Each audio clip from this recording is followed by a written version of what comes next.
The rainy season has started 6 weeks early here in Thailand, and it's had a huge impact on the farm. Some things have been good, some things not so good.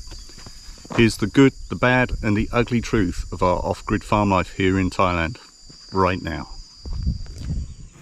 So guys, I'm going to try and keep this a little bit less scripted than I normally do, because I want you to see how fantastic I think we're doing and how special this place is starting to feel. So bear with me, it's not going to be as tight as it normally is, but I hope you enjoy it.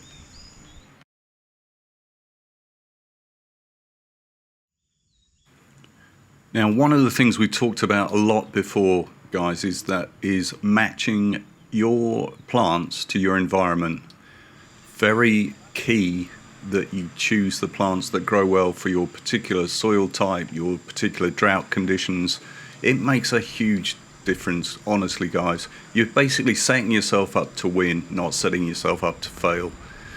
Here you can see the lemon trees that we've got are just going absolutely ballistic now. They're all full of lemons.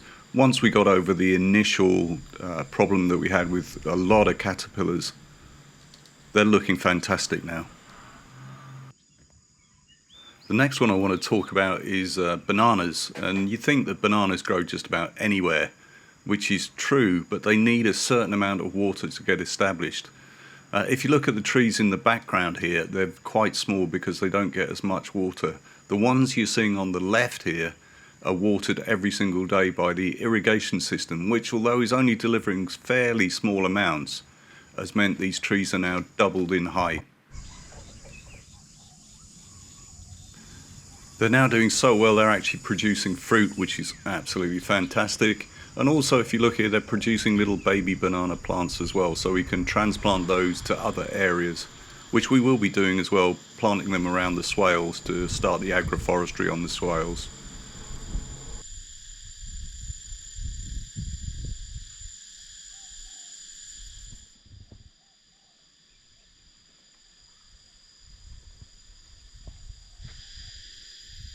So there's a few more honourable mentions I'd like to talk about, guys, and the first one is this fig tree. It seems to be doing really well. It took a little while to get established, keep it well watered, keep it well mulched, but once it was established it started producing a load of little fruit as well.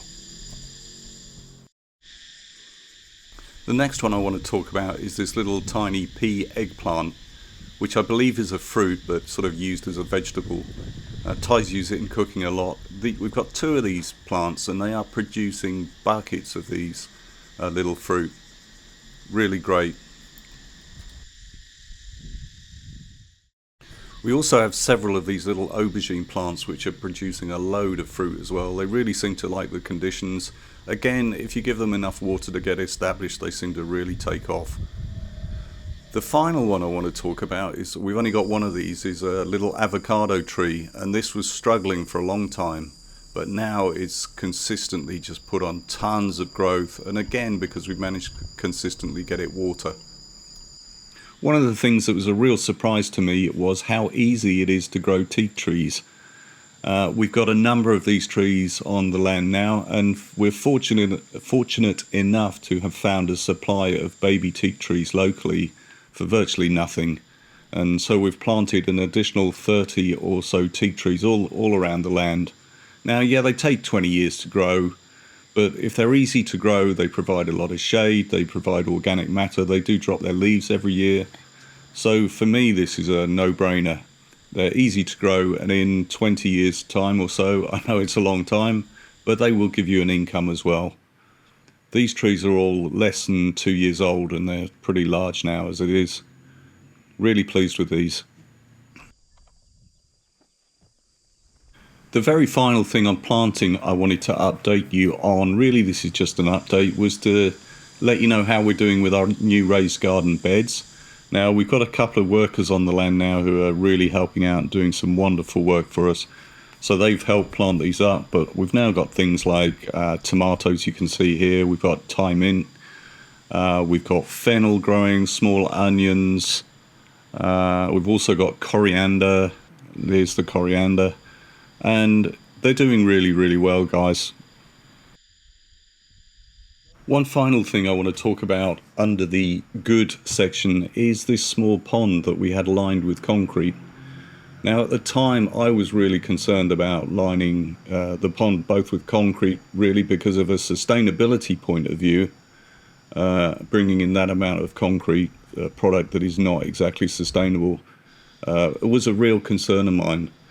But it's been absolutely fantastic. The amount of water that we now capture in this small pond through rainwater collection is incredible. It must be 100,000 litres at least. I'll have to calculate that properly and try and work it out.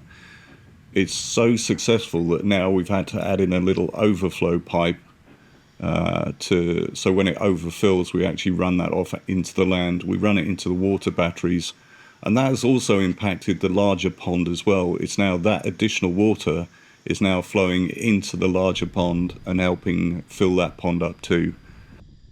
So for us, this has been a real success. We're going to add some sprinkler systems into this to aerate it, and probably some filtration as well, just to clean up the water a little bit, clean up the sediment.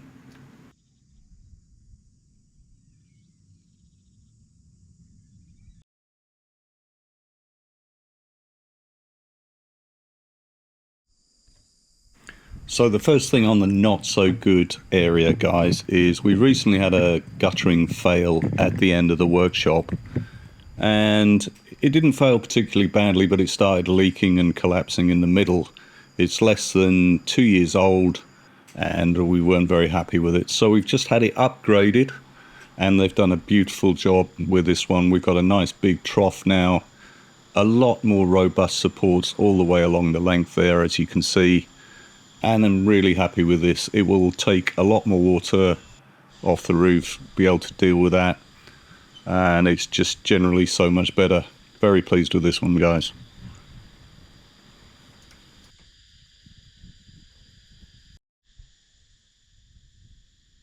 As you can see, we've still got the first flush downpipe there, which collects the first dirty water off the roof. And every now and then I just open this valve up here and it just flushes out the water. Very simple, very effective. So the next one I really want to call out, guys, is the new borehole. And we had a lot of high hopes pinned on this. We really were hoping it would deliver 3,000 litres a day, maybe more. And unfortunately, it only delivers about 1,000 litres a day. Now, it's just enough to keep us running, but honestly, it's a bit of a disappointment from the performance side. Here's the lovely Bruno just come to stick his nose in and get a bit of attention. But yeah, the borehole, a bit disappointing, but just functional. Now, the original borehole is still functioning. Its performance has dropped a little bit, but fortunately it is still producing a fairly okay amount of water, about 3,000 litres a day if you're lucky. The pump itself fails quite often. There's a couple of new components we've fitted here to keep it running. Honestly, guys, this pump isn't being used in the way that it should be, so it's a little bit unfair criticising this pump. It is still functioning after nearly 3 years, albeit with a lot of repairs. It just goes to show, guys, it's really important that you work out where your water sources are coming from when you buy the land. It's one of the most important things, and it's something we overlooked when we bought the land. So really, that's down to us. So I cannot overemphasize the importance of your water sources.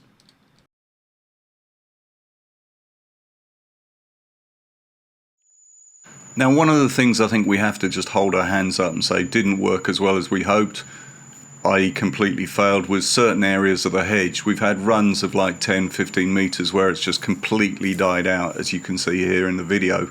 It just did not, for some reason, would not take and would not sustain itself. Now we know the quality. We now know the quality of the soil is terrible, and so that may be an element to it. But we have actually replaced huge sections of the hedge now with a different plant, which hopefully will be more successful. One of the things that we've held our hands up to as well is that, you know, we're trying to be an organic farm, and moving forward that is what we will be. But until we get the soil quality sorted out, we are going to have to use fertilizers at least to bolster the plants until they get established. This is something we hope to phase out over time, but what we're finding is that we're going to have to do that with the quality of the soil like it is. One thing we won't go back on is the use of pesticides. I will not use any pesticides on the farm at all. I believe that the impact of the insect life, etc., is huge to the health of the farm. So for me, the pesticide argument, we will not use pesticides at all.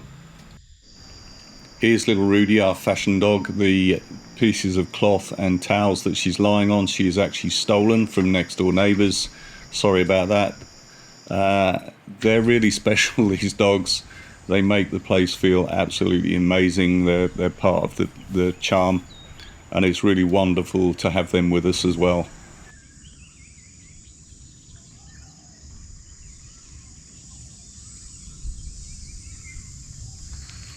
All in all, guys, we've made some serious progress. We've got plant choices now that are really working with the landscape. We've got water systems which are finally working together. And it just feels like we're making real progress now, guys. At the end of the day, this place feels so magical. It feels like it's really worth it, and that it's a dream that we're living that's coming true. We hope you've enjoyed the video, guys. I'm glad you're on this journey with us. Please take care. We'll talk to you soon.